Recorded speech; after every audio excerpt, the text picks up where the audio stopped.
আর যারা বাইরের লোকজন আছে, কি ছাত্র কি শিক্ষক, যাদের আইডেন্টি কার্ড নেই, যাদের সাংবাদিকের মতো অভিযোগ করতে নেই, যারা এখানে আসার কথা না, তারা দয়া করে বাইরে গেলে আবার সুন্দরভাবে ভোটটা শুরু হবে। এবং 3টা থেকে যখন ভোট শুরু হবে, ঠিক যে পরিমাণ সময় এখানে আমাদের নষ্ট হয়েছে সেই পরিমাণ সময় তারা ভোট দেবে। আর একটা সাধারণ নিয়ম হচ্ছে যে ভোটের যে কেন্দ্র, সেই কেন্দ্রের মধ্যে উপস্থিত হওয়ার পরে যত সময়ই লাগুক তত সময় পর্যন্ত তারা ভোট দিতে পারে। তাহলে এই যে নষ্ট ব্যালট পেপার ব্যালেন্স করবে, ব্যালট পেপার সমস্যা নেই। ব্যালট পেপার আমাদের এইটা ছাপানোর সিস্টেম আছে। আমরা তো এই ভোট গণনার জন্য যে যারা যেসব এজেন্সিকে আমরা মানে ভাড়া করেছি বা যাদের সহায়তা নিচ্ছি, তারা ওই পরিমাণ ব্যালট পেপার চাইলে এটা সাথে সাথে ঘন্টাখানেক বা ঘন্টার পর্যবেক্ষকরা অভিযোগ করেছে ব্যালট পেপারে নাম্বার নাই, ব্যালট পেপারে নাম্বার নাই, ব্যালট পেপারে নাম্বার নাই।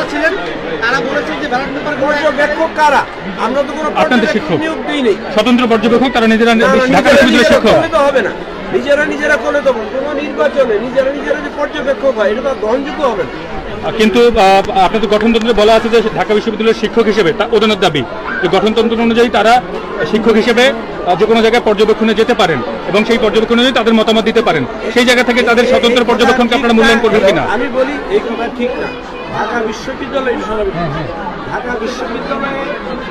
নির্বাচনে কোনো আচরণ বিধি অতীতে ছিল না। ডাকসু প্রতিষ্ঠা হওয়ার পর থেকে এই পর্যন্ত কোনো আচরণ বিধি ছিল। আমরাই এই প্রথম ডাকসু নির্বাচনের আচরণ বিধি তৈরি করেছি। এই প্রথম কোনো নেতা নেত্রীর ছবি ব্যবহার হচ্ছে না। আমি ডাকসু নির্বাচনে অংশগ্রহণ করেছিলাম 1980 সালে। কি পরিমাণ যে রঙিন পোস্টার ছিল কল্পনা করতে পারবে না। আমার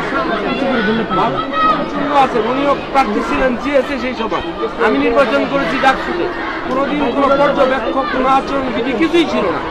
সেই জায়গায় আমরা যেহেতু একটা দীর্ঘদিন পরে নির্বাচন হচ্ছে, আমরা আচরণ বিধির ভিত্তিতে আমরা নির্বাচন পরিচালনা করছি।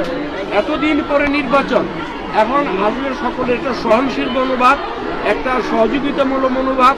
সাংবাদিক বন্ধু যারা আছে, আমাদের ছাত্রছাত্রী, আমাদের শিক্ষক, আমরা সকলের কাছে যতটুকু দেরি হয়েছে সেটা পুষিয়ে দিয়ে ভোট গ্রহণ করা হোক এবং আমরা সকলের সহযোগিতা চাই। এই নির্বাচনকে সংগঠিপূর্ণ নির্বাচন বলবেন কিনা? সংগঠন নির্বাচন বর্জন করছে এবং প্রেস কনফারেন্স চলছে, সেটা তো ব্যাপারে আমার কোনো মন্তব্য করা ঠিক না। আপনি যেমনটি বললেন আধা ঘন্টা মধ্যে আপনার যতটুকু সম্ভব ব্যালট ছাপিয়ে আনা সম্ভব, এবং সেই সাথে আপনি ব্যালটের কোনো নম্বর নেই, তাহলে কি এই সংখ্যা কত হবে? প্রশ্নবিদ্ধ হয় না? না, এটা হবে না।